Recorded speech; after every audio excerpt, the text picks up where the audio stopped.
Starting a small business from home with mini wooden crafts is one of the smartest ways for a beginner to enter the woodworking world without needing expensive machines or a big workshop. The best part is that small wooden items are easier to produce, require less raw material, and can be made even from leftover pieces and reclaimed wood.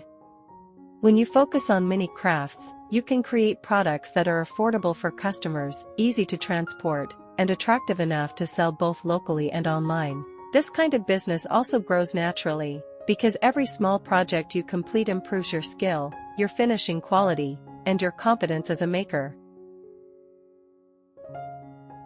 What makes this topic even better is that these mini crafts don't just help you earn money, they also help you build your skills step by step. As you keep making small wooden items, you naturally become faster, cleaner, and more confident, and before you know it, you're producing quality work that looks professional.